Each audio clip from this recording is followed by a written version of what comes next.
తండ్రియు ఉపాధ్యాయుడు పరిశుద్ధాత్మయు నామములోనికి వారికి బాప్తిస్మమించుచు నేను మీకు ఏ సంగతులను ఆజ్ఞాపించుతున్నో వాటన్నింటినీ కైకొనవాలని వారికి బోధించండి. ఇదిగో నేను మీకు యుగసమాప్తి వరకు సదాకాలం మీతో కూడా ఉంటానని చెప్పాను.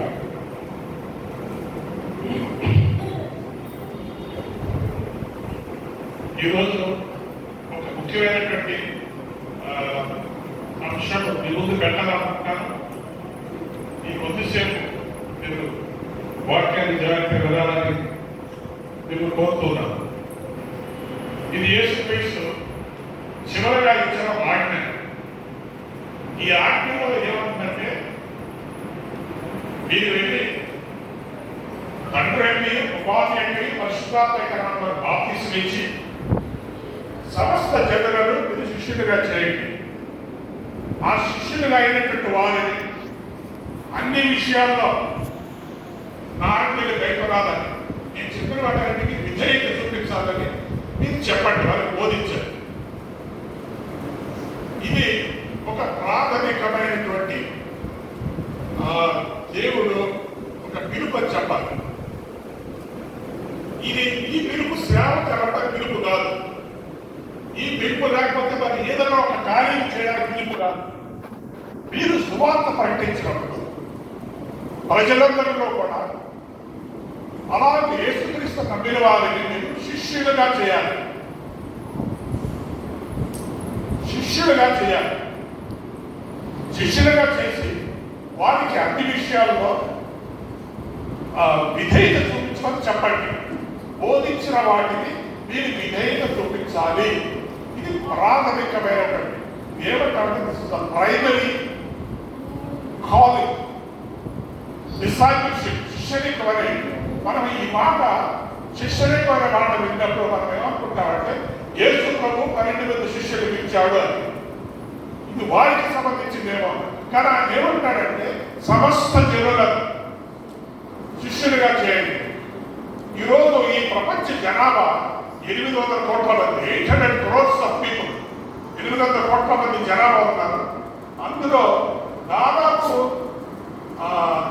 400 కోట్లు క్రైస్తవులు ఉన్నారు. వింటున్నారా? 800 కోట్ల ప్రపంచ జనాభా అయితే దాదాపు 350 కోట్లు అంట 170 క్రైస్తవ దేశాల్లో ఉన్నారు.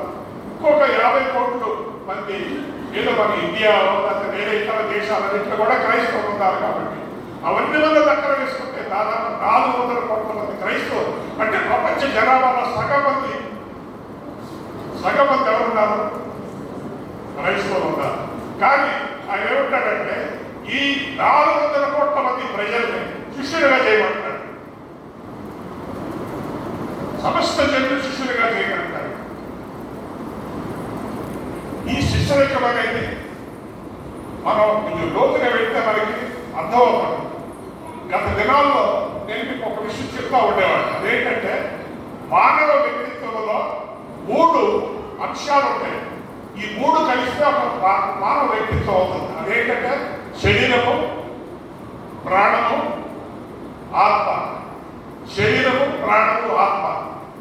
అయితే యేసుక్రీస్తును నమ్మిన వాళ్ళు శిష్యులు కావాలంటున్నాడు కదా. యేసుక్రీస్తును నమ్మిన వాళ్ళు ప్రాథమికంగా ఎక్కడ స్టార్ట్ అవుతారంటే ఎఫెసీ 2లో ఒక మాట ఉంటుంది. మన ఒక్కలో పాపముల చేతను అపరాధముల చేతను చర్చిన వారైనట్టుగా క్రీస్తు తన వాళ్ళని వధించాడు. సో మనం యేసుక్రీస్తు నమ్మామంటే, రక్షణ పొందామంటే, పాప క్షమాపణ పొందామంటే అక్కడతో దేవుడితో మన ప్రయాణం మొదలవుతుంది. అంటే మన ఆత్మ పాపముల చేత అపరాధముల చేత చర్చిన పరిస్థితుల్లో ఉన్నప్పుడు దేవుడు మనల్ని మన పాపాలు క్షమించి మనల్ని మరి తన బిడ్డగా చేసుకున్నాడు. సో అక్కడి నుంచి మన ఆత్మీయ యాత్ర ప్రారంభమవుతుంది. దేవుడికి మనకి ఒక కనెక్షన్, ఒక సంబంధం ఆ రోజున ఏర్పడుతుంది. ఏ రోజైతే రక్షణ పొందామో, ఏ రోజైతే నీ పాపాలు క్షమించబడ్డాయో ఆ రోజు దేవునికి నీకు ఒక కనెక్షన్. దానికి ముందేంటి, మన ఆత్మ చచ్చిపోయిన స్థితిలో, చచ్చని స్థితిలో ఉన్న ఆత్మ దేవుడితో ఎటువంటి సంభాషణ చేయలేదు, మాట్లాడలేదు, నాకు సహవాసం చేయలేదు. సో ఆ రోజు ప్రారంభమైన యాత్ర యేసుప్రభువు ఏమంటాడంటే, ఎవరైతే నన్ను అందరూ అంగీకరించారో ఈ ప్రపంచ జనాభాలో 400 కోట్ల మంది నన్ను నమ్మితే ఈ 400 కోట్ల మంది ప్రజలు శిష్యులుగా అయిపోవాలన్నారు. శిష్యులుగా అయిపోవాలన్నారు. ఈ శిష్యలింగము అనేది ఎవరికో కొంతమంది సేవకులకి, ఏదో పాస్టర్ గారు లాంటి వాళ్ళకి, కొంతమంది బోధకులకి అని చెప్పలేదు. నేను యేసును నమ్మానంటే అయితే నువ్వు శిష్యుడిగా మారాలి అంటున్నాడు యేసుప్రభువు. ఈ ప్రపంచంలో 400 కోట్ల మంది క్రైస్తవులుగా ఆ క్రైస్తవుల యొక్క ప్రభావము మరొక 400 కోట్ల మంది మీద లేదు అంటే అది ఎంత దౌర్భాగ్యమో, అది ఎంత విచారకరం. 400 కోట్ల మంది ప్రజలు క్రైస్తవులు మరొక 400 కోట్ల మంది ప్రజల మీద ఏ ప్రభావం చూపించట్లేదంటే అంటే మీరెవరు కూడా వీళ్ళలో చాలా మంది శిష్యులుగా మారలేదు అని అర్థం. శిష్యులుగా వాళ్ళ మారలేదు. ఈరోజు క్రైస్తవులు ఎందుకు ఇంత బలహీనంగా ఉందంటే ఈ క్రైస్తవులు అన్ని జనానికి ఏ తేడా లేదు. వారు ఏ మార్గంలో వెళ్తున్నారో మనం కూడా అదే మార్గంలో వెళ్తున్నాం. అన్ని విషయాల్లో వారి పిల్లల్ని ఆ చైతన్యానికి, నారాయణకి పంపించి చదువు చదివిస్తే మనం కూడా అదే మాట్లాడుతున్నాం. వాళ్ళు ఏం చేస్తే మనం అదే కూడా చేస్తాం. వారికి మనకి ఏ తేడా ఉండట్లేదు. అక్కడే క్రైస్తవులు 400 కోట్ల మంది క్రైస్తవులుగా మనం బలహీనంగా ఉన్నాం.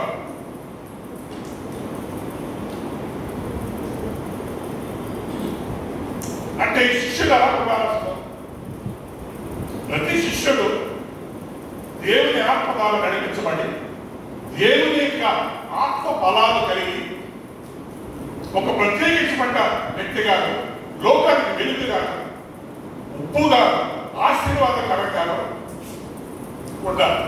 మనం క్రైస్తవులు అని ఎవరికైనా తెలుస్తుంది. ఎప్పుడు తెలుస్తుంది? డిసెంబర్ 20 నుంచి 25 వరకు స్టార్ పెడతాం కదా, ఆయన మీరు క్రైస్తవులు అన్నమాట తెలుస్తున్నారు. స్టార్ తీసేస్తే మనం ఎవరో వాళ్ళు అంతా ఒకటే.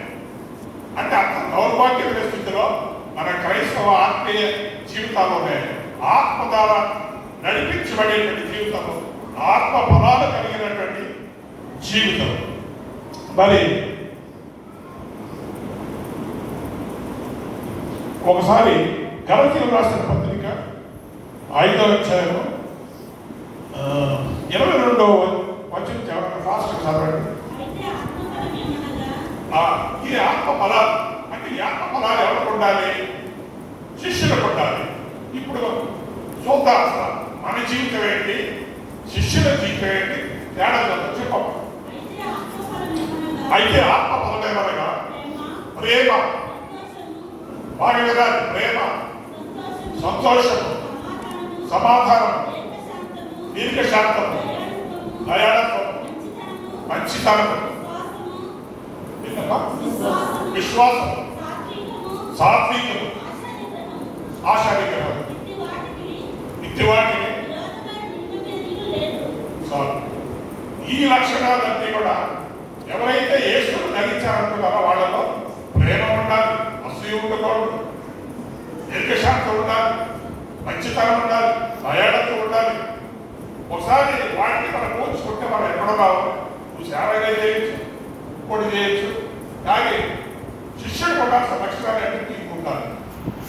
ఇది ఉన్నాయంటే ఇది లేవు కనుక ఇప్పుడు ఈ 400 కోట్ల మంది క్రైస్తవ జనాభాలో 80% మంది అనుకుందాం, 80% మంది ఈ లక్షణాలు కలిగిన లేదు. శిష్యరంగంలో ఉండాల్సినటువంటి ఆ పిలుపుకు సంబంధించిన లక్షణాలు almost 80% of Christian population does not live a life of discipleship. శిష్యరికం లేదని వారు కేవలం యేసుక్రీస్తు నమ్మారు అంతే. యేసుక్రీస్తు నమ్మారు. ఈ నమ్మిన వాళ్ళందరూ తప్పకుండా యేసుక్రీస్తుని నమ్మే రక్షకుడిగా నమ్మితే వారు పరలోకి వెళ్తారు. మీరు పరలోకి వెళ్ళడానికి చెప్పండి, మీరు పరలోకి వెళ్తారు. వెళ్తారు. కానీ వీళ్ళ పరిస్థితి అంటే మీకు అలా చెప్తారు. సో ఈరోజు మన ప్రభావం మన ఊర్లో, మన పేటలో, మన పరిసర ప్రాంతాల్లో అది పడట్లేదంటే అర్థం ఏంటంటే క్రైస్తవులుగా ఉన్నవారు శిష్యులుగా మారలేదు. శిష్యులుగా మారాలంటే ఆత్మ ద్వారా నిర్మించబడ్డం, ఒక ప్రత్యేకించబడిన జీవితం. వారికి అన్ని జనాంగానికి వారికి కేవలం ఒక నామకాంతంగా ఉన్నటువంటి మరి ఆత్మీయులు లేక క్రైస్తవులు అనబడిన వారు, వారికి మీకు ఏ తేడా లేకపోతే అది ప్రత్యేకించబడిన జీవితం అనిపించుకోదు కదా. మీ ముందుగాలో మీకు ఇంకా బాగా అర్థం అవ్వాలంటే అసలు శిష్యుడుగా వాళ్ళు ఎలా ఉండాలని కొన్ని శిష్యులుగా ఉన్నవాడక ఒకరు కూడా కథలు చెప్తారు. మీకు బాగా అర్థమవుతారు. వాక్యంలో మొట్టమొదటి చూద్దాం. అపోస్తల కార్యాలు 9:36. ఎవరైనా చదవండి. అపోస్తల కార్యాలు 9:36.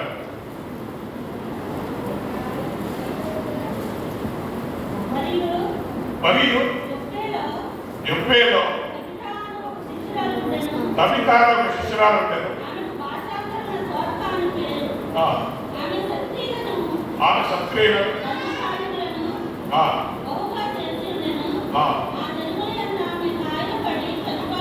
చనిపోగా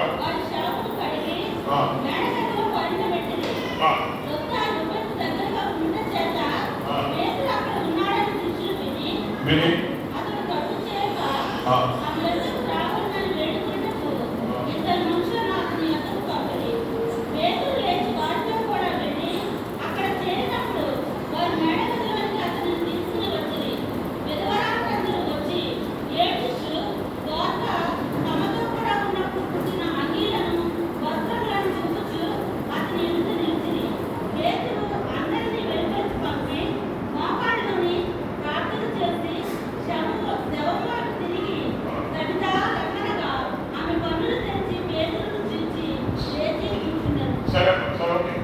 ఇప్పుడు ఈమె శిష్యురాలు అని అనబడింది. ఒక స్త్రీ శిష్యురాలు, ఆమె పేరు డోర్కా, లేకపోతే మరొక వారు పేరు తమిళ. ఈమె జీవితము మరి ఎంత ప్రత్యేకంగా ఉందంటే కేవలం ఆమె జీవితంతో మీ జీవితాన్ని పోల్చుకుంటే మీరు ఎక్కడో మనం ఎక్కడో తెలుస్తుంది అన్నమాట. ఇప్పుడు ఈమె ఎవరంటే ఆమె ప్రాథమికంగా మంచి వ్యాపారం చేస్తున్నారు. ఆమె స్త్రీయే కానీ వ్యాపారం చేస్తుంది. వ్యాపారం కూడా ఏం వ్యాపారం చేస్తుంది? బట్టల వ్యాపారం చేస్తుంది. బట్టలను తయారు చేసి ఎవరి కోసం తయారు చేస్తుంది? రోమా అధికారులు, సైనికులు వాళ్ళ భార్యలకు శ్రేష్టమైనటువంటి కాస్ట్లీ ఎక్స్పెన్సివ్ క్లోదింగ్, ఖరీదైన వస్త్రాలు తయారు చేసి సరఫరా చేస్తుంది. ఆ బిజినెస్ లో ఉంది. ఆ బిజినెస్ లో యొప్పాడేటువంటి ఈ పట్టణంలో ఆమె మంచి వ్యాపారవేత్త, బాగా డబ్బులు ఉండాలి. ఆమె మరి కానీ యేసుప్రభు శిష్యురాలుగా మారింది. యేసుప్రభు శిష్యురాలుగా జీవిస్తూ ఒక ప్రత్యేకించబడిన జీవితం, ఒక పరిశుద్ధమైన జీవితం, అందరికీ ఉపకారం చేసేటువంటి జీవితం, 10 మంది కోసం ఆలోచన చేసేటువంటి జీవితం, 10 మందికి ఆశీర్వాదాలు పంచిపెట్టే జీవితం, దిక్కు లేని వారు, అనాథులు ఎంతో మంది ఉంటే వారిని తన ఇంట్లో చేర్చుకుని ఇంట్లోనే ఆశ్చర్యముగా మార్చినటువంటి ఒక శిష్యురాలి యొక్క జీవితం అది. డబ్బు ఉంది, సమాజంలో హోదా ఉంది, పెద్ద వ్యాపారం ఉంది, కానీ ఇంట్లో పెద్ద సంఘం కూడా పెద్ద సంఘం నడుస్తుంది. మరి ఇది కావాలి అనుకుంటే డబ్బు బాగా ఉంది, విచ్చలవిడిగా జీవించవచ్చు, ఎలాగైనా జీవించవచ్చు, మరి లోకానుసారంగా జీవించవచ్చు, శరీరాశలను అనుసరించి జీవించవచ్చు, లోక ఆశలను అనుసరించి జీవించవచ్చు, సైతాన మార్గంలో వెళ్ళచ్చు. కానీ ఆమె శిష్యురాలు యేసు ప్రభు శిష్యురాలు ఎలా ఉండాలి, ఎంత ప్రత్యేకించబడిన జీవితం, ఎంత పరిశుద్ధమైన జీవితం, ఎంత దీవెనకరమైన జీవితం, 10 మందికి ప్రేమను పంచిపెట్టే జీవితం, 10 మందికి వస్త్రాలు లేకపోతే వస్త్రాలు మరి వారికి అనుగ్రహించేటువంటి జీవితం, అన్ని సుగుణాలు, అన్ని ఆత్మీయ లక్షణాలు ఏవైతే ఒక శిష్యురాలకు ఉండాల్సియో అవన్నీ ఆమెలో ఉంటాయి. ఆమె చచ్చిపోతే ఎంతమంది వచ్చారు తెలుసా ఆమె దగ్గరికి? ఏడుంటాయి. నేను ఒకటి అడుగుతున్నాను, నువ్వు క్రైస్తవురావా? అయితే నువ్వు శిష్యుడిగా జీవిస్తున్నావా? శిష్యురాలుగా జీవిస్తున్నావా? అలా జీవించట్లేదా? నువ్వు చచ్చిపోతే ఎవరైనా నేర్పిస్తాడా? ఓ ప్రశ్న అడుగుతాను. మీరు క్రైస్తవులు కదా, క్రైస్తవులైతే మీరు చచ్చిపోతే ఎవరైనా నేర్పిస్తారా? ఇక్కడ దొరక తమిళ చచ్చిపోతే ఎంతమంది కన్నీరు పెట్టుకొని ఆమె ఇచ్చిన వస్త్రాలు, కుట్లు, ఏమేమి సాయం చేస్తుందో అందరూ వచ్చి కన్నీరు పెట్టుకొని, అమ్మో మా దొరకమ్మ చచ్చిపోయింది, అమ్మ మా తల్లిత చచ్చిపోయింది, ఆమె లేకపోతే అలాగా ఆమె ఈ ఊళ్ళో ఎంతమందికి దీవెన ఆశీర్వాదం పంచిపెట్టింది అనేటువంటి విధంగా మరి ఆమె జీవించింది. మనము జీవిస్తాం, మనం కూడా చచ్చిపోతాం ఒకరోజు. అందరూ చచ్చిపోతారు ఒకరోజు. కానీ నువ్వు చచ్చిపోతే ఎవరు నడుస్తారా? వచ్చి సాక్ష్యం చెప్తారా? ఇది నాకు సహాయం చేసింది, నేను కష్టంలో ఆదుకుంది, నన్ను దేవుళ్ళో ప్రేమించింది, నా కోసం ప్రార్థన చేసింది, నేను ఇప్పుడు కష్టాల్లో ఉన్నాను ఆదుకుంది, నన్ను పరామర్శించింది, నన్ను ఆత్మీయంగా పెంచింది అని ఎవరైనా చెప్తారు నీ గురించి. చెప్పకపోతే నువ్వు క్రైస్తవురాలుగా ఉన్నా కూడా నీ బ్రతుకుల్లో ఎవరికి ఉపయోగం లేదన్నమాట. ఇది ఒక శిష్యురాలు. మరొక శిష్యురాలు గురించి చెప్తారు. మరొక శిష్యురాలు అంటే మరి ఫిలిప్పీ పట్టణంలో లిడియా అనే మరొక స్త్రీ. చూడడానికి టైం లేదు, చెప్పేస్తాం ఆమె కథ ఏంటో చెప్పేస్తాం. ఆమె ఎవరంటే ఆమె ఫిలిప్పీ పట్టణంలో, ఫిలిప్పీ అనేది ఒక రోమీల అధికారులు, పెద్దవాళ్ళు, సైనిక అధికారులు ఉన్నటువంటి పెద్ద కాలనీ. ఆ రోమన్ కాలనీలో ఈమె ఉంటుంది. ఈమె భక్తి ఉంది కానీ దేవుడు తెలుసుకోలేదు. ఆ భక్తి ఉన్న రోజుల్లో ఏం చేసేదే కానీ ఆమె కూడా ఈ వస్త్రాల బిజినెస్ అంటే ఇప్పుడు నీకు పాత చీరలు ఉన్నాయనుకోండి, ఆ పాత చీరలు కొంచెం రంగులేసి కొత్త చీరలను తయారు చేస్తారు. అందుకే పాత సూట్లు ఒకటి బట్టలు ఉంటాయి, వాటికి రంగులేసి తయారు చేస్తారు. తర్వాత బట్టలు ఉత్పత్తి చేస్తారు. రోమా సైనిక అధికారులు వారి భార్యలకు ఎంత స్టైలిష్, ఎంత ఫ్యాషన్ టెక్నాలజీ, ఫ్యాషన్ డిజైనింగ్ అంటారే అటు ఆధునికమైన వస్త్రాలు తయారు చేసి వారిని సరఫరా చేస్తుంది. ఈమెకు కూడా డబ్బు తక్కువ లేదు, చాలా డబ్బు ఉంది. కానీ ఆ డబ్బుల రోజుల్లో దేవుడు తెచ్చుకోకముందు ఆమె ఏం టైం భక్తి ఉంది, ఏదో అవసరానికి టైం ప్రార్థన చేస్తుంది అంతవరకు. కానీ ఆమె మార్పు చెందకముందు ఆమె ఆ ఫిలిప్పీ పట్టణంలో ఆ సైనిక అధికారుల భార్యతో కలిసి ఒక క్లబ్ పెట్టి ఆ క్లబ్లో ఆమె కూడా మెంబర్షిప్ తీసుకొని మరి ఆ విలాసవంతమైన జీవితము, నాట్యాలు, పాటలు, మరి ఆ విలాసవంతమైన జీవితాలు జీవిస్తూ ఉండేవి. కానీ ఒక రోజున పౌలు గారు అక్కడ ఆ ఫిలిప్పీ పట్టణానికి వచ్చి ఆ సముద్ర ఒడ్డులో అక్కడికి వెళ్ళి ప్రార్థన చేయడానికి వెళ్తే అక్కడ పట్టబడింది ఈ లూదియా అనేటువంటి స్త్రీ. అందరూ విన్నారు వాక్యం, కానీ లూదియా హృదయాన్ని దేవుడు తెరిచాడు అని అక్కడ రాయబడుతుంది. ఆమె హృదయాన్ని దేవుడు తెరిచాడు, ఆమె మనస్సు దేవుడికి ఇచ్చింది, ఆమె శరీరం ఇచ్చింది, మంచి అవస్థరాలు, అందగత్తే, డబ్బు, హోదా అన్ని ఉన్నాయి. కానీ యేసుక్రీస్తు దగ్గర తన సమస్తాన్ని అర్పించుకుంది. ఏమర్పించుకుంది? శరీరాన్ని అర్పించింది, తన ప్రాణాన్ని అర్పించింది, తన ఆత్మను అర్పించింది, తనకున్న డబ్బు, అధికారము, హోదా ఇవన్నీ కూడా దేవుడి పాదాలు జరిగింది. ఆ రోజు నుంచి ఒక శిష్యురాలుగా మారి ఆమె అనేకులకి దీవెన ఆశీర్వాదం పంచిపెట్టింది. ఎప్పుడు ఇంటిలో కానీ బయట కానీ పిచ్చి పాటలతో, నాట్యాలు, మరి భయంకరమైన విలాసమైన జీవించే ఈ లూదియా మరి ఒక్కసారి పౌరు వాక్యం వెళ్ళి జీవితంగా మారిపోయింది. ఆ జీవితం భావనగా మారిపోలేదు. తన సమస్తాన్ని దేవుడు కల్పించింది. శిష్యురాలు తన సమస్తాన్ని దేవుడు కల్పించాలి. అలా కల్పించకపోతే సగం ఇల్లు, సగవడ్డు, 2 పడాల మీద 2 రకాల జీవితం, అది ఎవరికి దీని ఆశీర్వాదం పంచిపెట్టడం. అయితే ఈ లూదియా మారిన తర్వాత తన ఇంటిని దేవుని మాకు తెలిసింది. ఎవరు సేవకులైనా రావచ్చు, ఉండొచ్చు, వెళ్ళొచ్చు, ఎప్పుడు నిరంతరం ప్రార్థన. అరే లూదియాకి ఏమైంది? సడన్గా ఇంట్లో ప్రార్థన కనబడుతున్నాయి, సంగీతం మరి దేవుని పాటలు కనబడుతున్నాయి. ఏమైంది లూదియాకి? ఏమైందంటే లూదియా యేసుక్రీస్తు నమ్మింది, యేసుక్రీస్తు శిష్యురాలుగా మారిపోయింది. కాబట్టి ఇప్పుడు ఆమె ఇంట్లో వచ్చి దైవికమైన మాటలు పౌరుగా వాడటం, మరి ఎవరెవరో సేవకులు రావడం, వచ్చి అక్కడ బస చేయడం, ప్రార్థనలు పెట్టడం, మరి మంచి కూటాలు పెట్టడం. ఇది చరిత్రలో ఏం చెప్తుందంటే లూదియా ఐరోపా ఖండంలో, యూరోప్లో మొట్టమొదటి సంఘం స్థాపించిందంట. మొట్టమొదటి సంఘము స్థాపించిన లూదియా మరి ఒక్క శిష్యురాలు ఇంటికంటే గొప్పగా మారింది. తన శరీరము, తన ఆత్మ, తన ప్రాణం సమస్తాన్ని దేవుడికి సమర్పించింది. ఇలాగ చెప్పుకుంటూ పోతే మరి చాలా ఉదాహరణలు ఉంటాయి. ఇంకా మీకు చెప్పాలంటే మరి యేసు ప్రభువును వెంబడించిన స్త్రీల్లో మరి యోహానా అనే ఒక ఆమె, మరి సుసానా అనే ఒక ఆమె, వారిద్దరు కూడా దెయ్యాలు బట్టి రోడ్ల మీద తిరుగుతూ ఉంటే యేసుక్రీస్తు వారి జీవితాలు ఉంటాడు. యోహానా ఎవరో తెలుసా?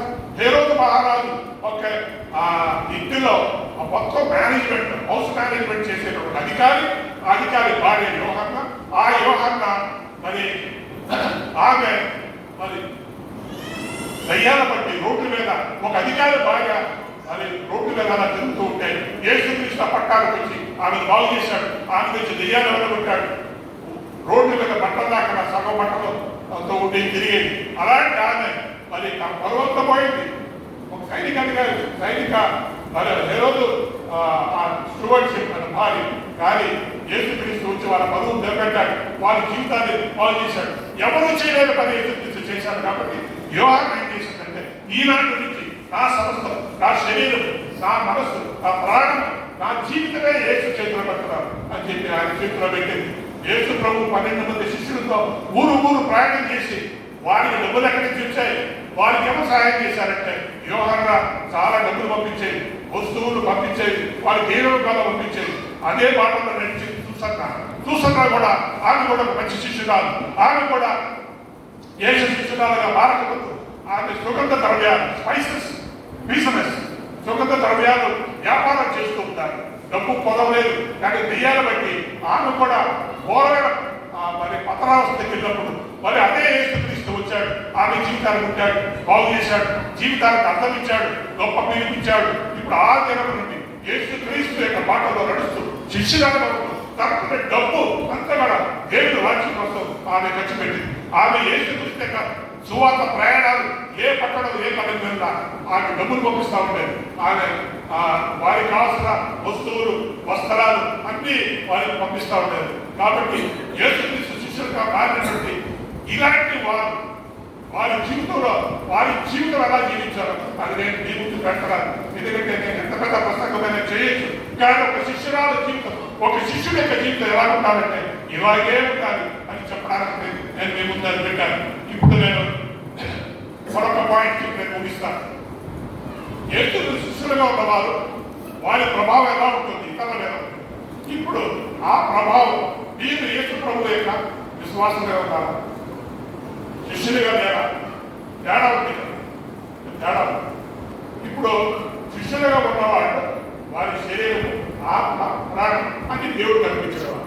వారు పెళ్లి చేసుకున్నా దేవుడి కోసం పెళ్లి, ఉద్యోగం చేసినా దేవుడి కోసం ఉద్యోగం, ఏ పని చేసినా దేవుడు రాజ్య విస్తరణ కోసం, దీవుల ఆశీర్వాదం పంచిపెట్టడం కోసం శిష్యులు ఉంటారు.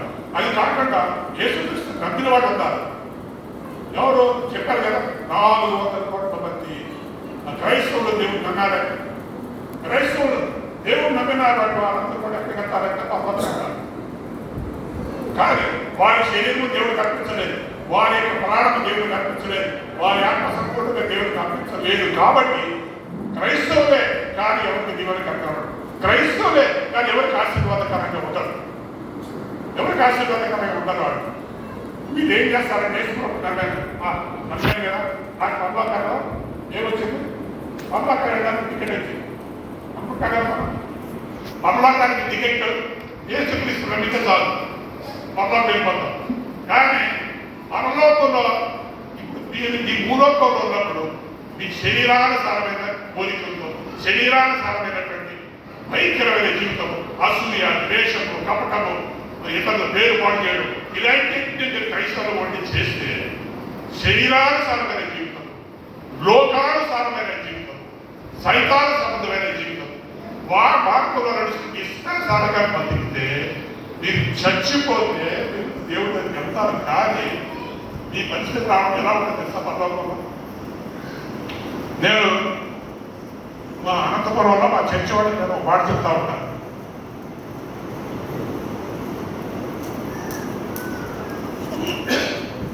ఏం చెప్తుంటానంటే, శిష్యులంటే ఎలా ఉండాలి, శిష్యులు కాకుండా మాకు వేసుకున్నది నాకు పర్లోకంలో కొంతమంది ఏమంటారంటే, నాకు ఏమవుతుందంటే పర్లోకంలో ఒక గోల, పర్లోకంలో ఒక గోల నాకు స్నానం ఇస్తుంటారంటారు. కాబట్టి వాడు ఇష్టాచారమైన బతుకులు వాడు చచ్చిపోతే ఎవరు కూడా ఏడవరు. అయితే నేనేం చెప్తానంటే, ఇప్పుడు మాకంతా అక్కడ జగనన్న కాలనీ అని ఉంటారు, అక్కడి నుంచి చాలా మంది వస్తారు. మీరు ఈ భూలోకంలో జగనన్న కాలనీలో ఉంటారు, సరేనా? చచ్చిపోతే ఏ దేవుడు మీరు దేవుడి కోసం బతికేలా ఏం చేశారు? దేవుడి కోసం శరీరాచారమైన బతుకులు, లోకాచారమైన బతుకులు ఇస్తే పరలోకంలో గోలం ఉంటుంటారు. పరలోకంలో కూడా అక్కడ కూడా జగనన్న కాలనీ లాంటి కాలనీ ఉంటుంది. జగనన్న కాలనీ అంటే ఏంటి? అగ్గిపెట్టు లాంటి బెడ్రూము, అగ్గిపెట్టులో సగం వంటగది, బాత్రూమ్ ఉంటే ఉంటుంది, లేకపోతే లేదు. మీరు అంటే యేసు ప్రభు కోసం అన్ని త్యాగాలు చేసి సర్వసమర్పించుకొని బతికిన వాడు మీరు సమానంగా ఉంటారు. ఉంటారు పరలోకంలో కూడా మీకు జగనన్న కాలనీ గది. ఒకవేళ మీరు అనొచ్చు, నేను జగనన్న కాలనీ ఇక్కడ ఉండలేదంటే నేను మంచి ఇంట్లోనే ఉంటాను. అయితే ఇక్కడ మంచి ఇంట్లో ఉన్నా పరలోకంలో నీకు జగనన్న లాంటి ఇల్లే గది. మరి జగనన్న తీసాక ఏ శాఖ కాలనీ అనుకుంటాం, అక్కడ కూడా చిన్న అగ్గిపెట్టి లాంటి ఇంట్లో మూల కూర్చొని ఉంటారు. దేవుడి కోసం శ్రమలు పడి త్యాగాలు చేసి వారి జీవితాలు సర్వము ఒక దీపం వెలిగినట్టు వెలిగిన వాళ్ళు, వారికి దేవుడిచ్చే ఆశీర్వాదాలు స్థాయి అంత వేరుగా ఉంటారు. వారికి పెద్ద పెద్ద భవనాలు, పరలోకంలో అందరు సమానం అంటారా? కాదే కాదు. పరలోకంలో తేడా ఉంటారంటారు, అన్ని తేడాలే. మీరు వాళ్ళు ఒకటి కాదు, మీరు వాళ్ళు ఒకటి కాదు. అక్కడ వాళ్ళు పెద్ద పెద్ద భవనాల్లో ఉంటే మీరు వాళ్ళు అక్కడ జగనన్న కాలనీలో ఉంటారు. కాబట్టి ఈరోజు నేను ఎందుకని చెప్తున్నాను, క్రైస్తవులుగా ఉన్నవాళ్ళు క్రైస్తవులుగా ఉండి చర్చికి వచ్చి వెళ్ళి ఏదో వాళ్ళ ప్రార్థన ఏదో వాళ్ళు చేసుకొని ఉంటే అది సరిపోతుంది అనుకుంటే అది చాలా పొరపాటు. ఈ శరీరాన్ని అనుసరించి మీరు జీవించకూడదని చెప్తున్నాడు.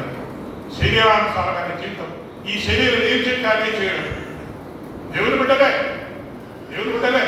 లోకం పెడతారు, కానీ శరీరానుసారమైన జీవితం, ఈ లోక మోకడను అనుసరించి లోకాన్ని అనుసరించేటువంటి జీవితం, సైతాన్ని చెప్పే ప్రతి మాట వినడం, ఈ రకమైన జీవితం జీవిస్తే మరి తప్పకుండా లెక్కలు తేల్చడానికి ఒకరోజు యేసయ్య వస్తున్నాడు. వచ్చినప్పుడు మీరు ఆయన ముందు నిలబడాలి. నిలబడినప్పుడు ఏం చెప్తారో ఏం చెప్పాలో నాకు తెలియదు. కానీ మంచి నుండి చచ్చిపోతే మీకోసం ఏడ్చేవాడు ఎవరు? అలా ఆయన ఏదో పట్ల పోయితే ఆయన ముందు కూర్చోవాలి. నీకు ఒక జీవితాన్ని ఇచ్చారు, ఆ జీవితంతో ఏం చేశావు, ఎందుకు వృధా చేశావు? పనికి బాధ మాటలు, చెత్త మాటలు, పనికి బాధ జీవితం, పనికి బాధ స్నేహాలు, పనికి బాధటువంటి మరి చౌకవారి ఆత్మీయ జీవితం జీవించావు కదా. దేవుడు అడుగుతాడు. అది మనం గుర్తుపెట్టుకోవాలి. ఇప్పుడు ఈరోజు యేసుప్రభు ఎప్పుడో వచ్చేసేవాడు. మనం సరిగ్గా బట్టి మన ప్రభావం ఇక్కడ లేదు. 400 కోట్ల మంది క్రైస్తవుల ప్రభావం మరి యొక్క 400 కోట్ల మంది లేదా ఉంటే ఆ ప్రపంచం మారిపోతుంది కదా. ప్రపంచం ఎందుకులా ఉంటుంది అసలు? ప్రపంచంలో క్రైస్తవులు అతి బలహీనంగా కనపడ్డానికి నువ్వు కాదా కారణం? నీ ఇష్టానుసారమైన జీవితం నువ్వు అనుకుంటావు అంత హ్యాపీగా ఉంటుంది. నేను దేవుడిలో అంత హ్యాపీగా ఉంది. నన్ను వెంబడించుకోవాడు, నన్ను తాను విశ్వసించుకొని శిలువను వెంబడించాలండి.